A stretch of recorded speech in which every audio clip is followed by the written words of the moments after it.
बिहार में मुख्यमंत्री कौन बनेगा इसकी चर्चा सब लोग कर रहे हैं, लेकिन आपकी बेटियां सुरक्षित कैसे बिहार में रहेगी इसकी चर्चा कोई बाप नहीं कर रहा है। अगर बिहार का हर एक पिता अपनी बेटियों की सुरक्षा की जिम्मेवारी अपने कंधों पे ईमानदारी पूर्वक उठा ले तो मैं दावे के साथ कहता हूं कि फिर दोबारा किसी बेटी के साथ इस प्रकार का जघन्य अपराध नहीं होगा।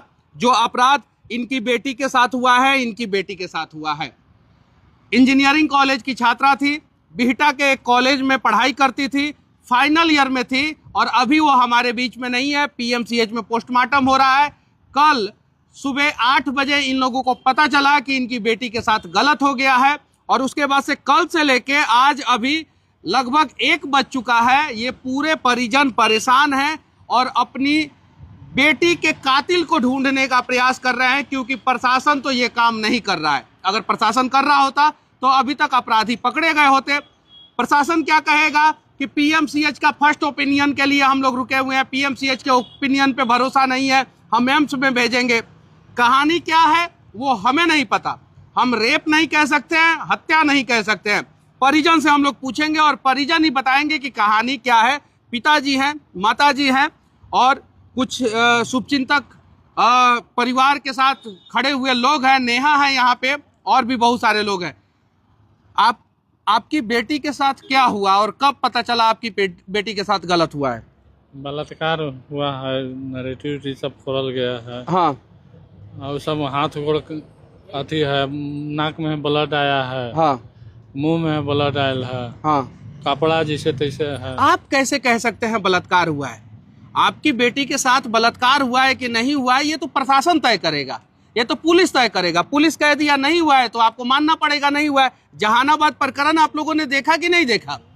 पहले पुलिस ने जांच किया, एसआईटी ने जांच किया, सीआईडी ने जांच किया, सीबीआई पटना ने जांच किया और अब कोर्ट बोला है कि सीबीआई पटना भी जांच नहीं करेगा, अब दिल्ली सीबीआई जांच करेगा। बेटी के साथ हुआ है, सामूहिक बलात्कार हुआ है और उसके बाद हत्या भी कर दिया गया है। हत्या करके ताला लगा दिया। बाहर से ताला लगा हुआ था। मेरी बेटी बचाव में बड़ी अति की, सब जर जाती, सब छिटाल बिगाल था घर के सामान। अब मेरी बेटी के नरेटी अंतिम में फोड़ दिया। सब सामूहिक बलात्कार करके और नरेटी भी फोड़ दिया। कहाँ रहती थी आपकी बेटी? कर दिया। राघोपुर में रहती थी, एक मकान में, पतूत के मकान है, भूमिहारे के है, वही में रहती थी। एक बगल वाली थी, बगल में लड़का एगो लड़की रहती थी। वो कहे कि हम 12 से 1 बजे तक रोते हुए देखे, चिल्ला रही थी। अंदर कुछ लड़का भी था, तो उसका भी गलती है कि वो किसी को कही नहीं, ना किसी को बुलाई, ना जानकारी दी। कल जा करके ये रात भर रही, महक जब आया घर से तब जा करके मकान मालिक को कही वो कि यहाँ थी है, बंद है ताला, उसका सामान बाहर है, चप्पल जूता खोलल है। मेरी बेटी के साथ बहुत बड़ा अन्याय हुआ है। मेरी बेटी के बलात्कार को चाहे जो भी हो सजा देना जरूरी है। आपकी कौन थी वो?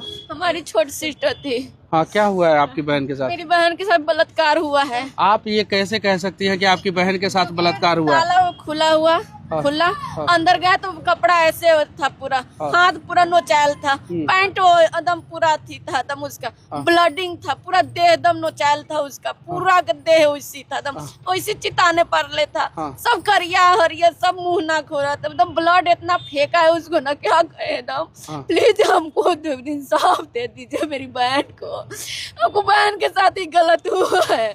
इतनी अच्छी थी मेरी बहन को, क्यों? अब रोने से कोई फायदा नहीं होगा। सच्चाई ये है कि गलत सरकार को हम लोगों ने चुना है तो भुगतेंगे हम ही लोग। बेटी कैसे सुरक्षित रहत बाबू? वो आप बताइएगा ना, आप डिसाइड कीजिएगा। हमारी बातों को कड़वा मान्यता मत लीजिए लोग। हम बिहार के लोग डिसाइड नहीं कर पा रहे हैं कि हमारी बहन बेटियां सुरक्षित कैसे रहेगी। और जब हमारे ऊपर पड़ रहा है तो आंखों से आंसू के सिवा हमारे पास कुछ नहीं रह रहा। आज आपकी बहन बेटी सुरक्षित है, आपको कोई फर्क नहीं पड़ता है। आपकी बहन बेटी सुरक्षित है, आपको कोई फर्क नहीं पड़ता है। इनकी बेटी पोती सुरक्षित है, आज इनको कोई फर्क नहीं पड़ेगा। आपकी बहन बेटी, आपके घर की महिलाएं सुरक्षित है, आपको कोई फर्क नहीं पड़ेगा। आपके घर के लोग सुरक्षित है, आपको अभी कोई फर्क नहीं पड़ेगा। अगर हम बिहार के लोगों को फर्क पड़ना शुरू हो जाए तो शायद बिहार में इस प्रकार की घटनाएं घटेगी नहीं घटेगी। क्या नाम हुआ बाबू आपका? मेरा नाम खुशी कुमारी है। सबसे पहले आप ही ने देखा था? वहाँ पर जब हम और मेरा भाई दोनों गए वहाँ पर तो देखे कि वहाँ के मकान मालिक और कुछ आस पड़ोस के लोग वहाँ पर है।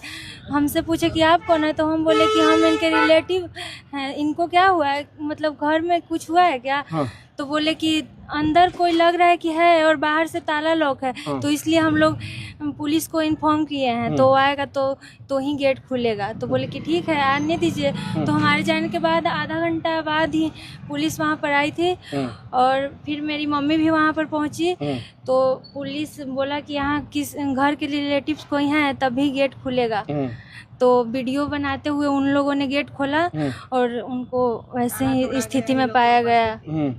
तो क्या हुआ था आपकी जो वो कौन लगती है वो? मेरी दीदी की ननद है वो। अच्छा, तो क्या हुआ था आपकी दीदी के ननद के साथ, आपको क्या लगता है? वही सब गलत काम ही लग रहा है हमको, किसी का साजिश ही है इसमें। किसी का साजिश है? हाँ, क्योंकि लॉक है, बाहर से गेट बंद था, लॉक है उसमें लगा हुआ। ऐसा कौन कर सकता है, इसका पता लगाइए आप लोग। आप कौन हैं? हम उनकी बड़ी सिस्टर हैं। तो क्या हुआ था आपकी बहन के साथ, कुछ पता चला आपको? हमको लग रहा है कि उसके साथ गलत काम हुआ है, बलात्कार सामूहिक समाधि में हुआ है और हमको इंसाफ चाहिए बस। कहाँ घर है आप लोगों का? सुनिए, हाँ, कहाँ घर है आपकी बहन का? मेरी बहन का मलवा डिहरी घर है। हाँ, कौन सा थाना? खुदवा थाना। और जिला औरंगाबाद? औरंगाबाद। हाँ। हमको 3 लोग पे शक है। 2 घर में जो रहती हैं वो, हाँ। और एक लड़का जो आया था लैपटॉप और लंच बॉक्स देने हमको। हाँ। वो बोला कि हम लैपटॉप और लंच बॉक्स देकर चले गए थे, पर वो नहीं गया। देखल जात हाँ। सीसी फुटेज पर वो आये है 11:30 में। हाँ। आ 4 बजे जाइत भी है निकलल। वही लड़का के है काम। और सब पटना में 4 कमरे के मकान में कोई भी हॉस्टल चलाना शुरू कर दे रहा है। कोई सुरक्षा नहीं, कोई सीसीटीवी नहीं, कोई प्रोटोकॉल नहीं। और इसके लिए मैंने 100 से ज्यादा वीडियो बनाया, उसके बावजूद बिना आधार कार्ड का, बिना वेरिफिकेशन का लड़के और लड़कियों को हॉस्टल में रख दिया जा रहा है, भाड़ा वसूला जा रहा है। और जब कोई बड़ी घटना हो जा रही है तो मकान मालिक फरार हो जा रहे हैं। वहाँ पे बहुत सारे लड़के लड़कियां रहते थे। सीसीटीवी था कि नहीं वहाँ पे? ना, क्या बाहर में था, गली में। पैसेज में सीसीटीवी था कि नहीं? अब पैसेज में सीसीटीवी नहीं होगा तो फिर कैसे पता चलेगा? बहुत मुश्किल है। यहाँ पे सीसीटीवी फुटेज भी अगर आता है ना तो उसको डिलीट करवा दिया जाता है। हाँ, तो यहाँ पे तो नहीं ही था। हाँ। ये बहुत मुश्किल है। जिस केस में रेप पीड़िता जिंदा रहती हैं, उस केस को प्रेम प्रसंग का नाम दिया जा रहा है, उस केस को किसी तरीके से बंद कर दिया जा रहा है। यहाँ तो पीड़िता मर जा रही है, और जिस भी केस में रेप पीड़िता मर जाती है उसमें ना लड़कियों का ही चरित्र हनन किया जा रहा है। हाँ। पुलिस के द्वारा बार बार बोला जाता है कि हम अनुसंधान कर रहे हैं, और इनडायरेक्टली उस रेप पीड़िता को कैरेक्टर लेस होने का सर्टिफिकेट दिया जा रहा है बिहार सरकार में, बिहार प्रशासन के द्वारा। क्या लगता है आपकी बेटी को इंसाफ मिल पाएगा? सर क्या ना मिल सर? क्या मिलना चाहिए। मिलना चाहिए। तो सपोर्ट कीजिए सर, सपोर्ट कीजिए। कौन दिलाएगा इंसाफ? आप लोग दिलवाइए सर। जहानाबाद की एक बच्ची के साथ जब रेप हुआ था तो आप लोग उस बच्ची के परिवार वालों के साथ खड़े थे? नहीं, सच्चाई है। एक दूसरे के साथ बिहार के लोगों को खड़ा होना पड़ेगा। मेरी बातें थोड़ी सी कड़वी लगेगी, मैं ये चाहता हूं कि आगे से किसी बहन बेटी के साथ गलत ना हो। क्या लगता है इन लोगों को इंसाफ मिल पाएगा? इंसाफ की उम्मीद तो नहीं के बराबर लगती है, क्योंकि आज तक कोई इंसाफ हुआ ही नहीं। ऐसे मामलों में प्रेम प्रसंग बताकर इसे मामला रफा दफा कर दिया जाता है। कुछ पत्रकार बंधु आएंगे और उल्टा सीधा सोशल मीडिया पे डालेंगे और लड़की का ही चरित्र हनन करेंगे। सबसे पहले अगर ऐसे लड़कियों के चरित्र हनन की चर्चा करने वाले यूट्यूबर की पिटाई अवश्य होनी चाहिए, क्योंकि वो गलत मामला उठाकर मामले को दबाने का प्रयास करते हैं कुछ चंद पैसों के कारण। तो मुझे आप जैसे ईमानदार सच टॉक की जरूरत है, जो समाज की आवाज को बुलंद रूप में दिखाए। क्या लगता है यहाँ पे कब तक इंसाफ मिल पाएगा इस परिवारों को? ये सदैव संघर्ष लोग करते रहते हैं। जब ये घटना हो जाती है तो ये संघर्ष करते ही रहेंगे, लेकिन यहाँ जागरूकता होनी चाहिए। हर बहन बेटी को अपनी बहन बेटी समझनी पड़ेगी, बिहार के लोगों को। यही चीज है, तभी इंसाफ मिलेगा। अगर आप जिस दिन अपने घर से निकलेंगे दूसरे बहन बेटी की रक्षा के लिए, तभी आपकी बहन बेटी की रक्षा हो पाएगी। और यहाँ पे कानून व्यवस्था जो है बड़ा निरंकुश हो चुका है। अभी देखिए एक जो जघन्य घटना हुई जहानाबाद का, अभी तक उसका कोई निराकरण नहीं हो पाया, कोई पर्दाफाश नहीं हो पाया है। तब तक ऐसी ऐसी घटनाएं, हत्या हो रही है, रेप हो रहा है, सैकड़ों घटनाएं एकदम हो ही रहा है, लगातार हो रहा है। कोई किसी जिला में हो रहा है, कोई किसी जिला में हो रहा है, लेकिन बिहार से ही रिलेटेड सारा जिला में हो रहा है। और इसके ऊपर सरकार को ध्यान आकृष्ट करना चाहिए। अगर आज आप नहीं कर रहे हैं तो हमारे बिहार की बेटियां ऐसे ही मौत के घाट उतरती चले जाएंगी और लिपापोती करके केस को छोड़ दिया जाएगा। बताइए, पीएमसीएच में परिजन रात को 1 बजे आए हैं और गेट नहीं खोल रहा था पोस्टमार्टम वाला, उसके बाद लाश वैसे बाहर पड़ा हुआ था।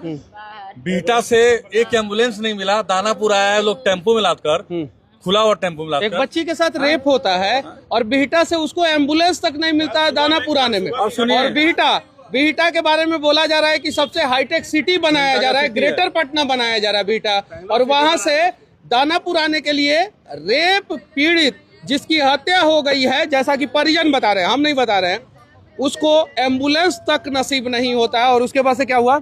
उसके बाद ये लोग बता रहे हैं हम जब आए सुबह में तो देखे कि बाहर में पड़ा हुआ है लाश ऐसे ही। बिहटा से आप लोग कहाँ लेके आए थे बच्ची को? बिहटा से दानापुर अस्पताल में। और उसके बाद दानापुर में ऐसे ही लगा रहल, तारे अथी पर टेम्पो पर लादल, नहीं लिया। वहाँ से जब नहीं लिया तो 1-1:30 बजे एम्बुलेंस फिर करके यहाँ भेजा गया पीएमसीएच। दानापुर से एम्बुलेंस मिला। अब पीएमसीएच वहाँ बड़ी मुश्किल से मिला, अथी नहीं कह रहा था, कैसे कैसे करके एम्बुलेंस दिया। अब फिर वहाँ से ला करके जे एम्बुलेंस में बेटी मेरी पागल है से पागल है, कोई देखने वाला नहीं, नीचे उतार करके छोड़ दिया, नीचे उतार के रख दिया था वो मैया। एक गाड़ी में एसओएस का बटन होता है, चाहे वो टैक्सी हो और चाहे वो बस हो। हर हॉस्टल में, गर्ल्स हॉस्टल में एसओएस का बटन होना चाहिए कि अगर गर्ल्स हॉस्टल में कोई घुस के लड़की के साथ गलत कर रहा है तो वो किसी दीवार पे सेट होगा, वो उसको दबा देगी तो पुलिस 15 मिनट के अंदर अंदर गर्ल्स हॉस्टल में पहुंच जाएगा। और साथ ही साथ गर्ल्स हॉस्टल को मॉनिटरिंग करने की जरूरत है। बिहार की राजधानी पटना में जितने भी हॉस्टल है मॉनिटरिंग करने की जरूरत है। अभी आप लोगों ने देखा होगा रोहतास की घटना, उसके पहले सीमांचल में एक जिला है, वहां पे एक बड़ी पार्टी के बड़े नेता थे, ईंट भट्टी से कैसे लड़कियों को उठा के और आसाम से लड़कियों को उठा के लेके आते थे। इस प्रकार की घटनाएं चरम सीमा पे पहुंच चुकी है और दैनिक भास्कर इस पे बहुत बड़ा स्टिंग ऑपरेशन भी कर चुका है। सरकार सिर्फ और सिर्फ अपने बच्चों को सेट करने के चक्कर में पड़ी है। नए मुख्यमंत्री बिहार में कौन बनेंगे इसके पीछे जनता पड़ी है, लेकिन आपकी बेटी बिहार में सुरक्षित है कि नहीं है इससे किसी को मतलब नहीं है। अगर मतलब है तो इस वीडियो को शेयर कीजिए, दूर तक पहुंचाइए और इस परिवार के लिए आवाज उठाइए, इस बेटी के लिए आवाज उठाइए ताकि अगली बार से आपकी बेटी बिहार में सुरक्षित हो जाए। जय हिंद।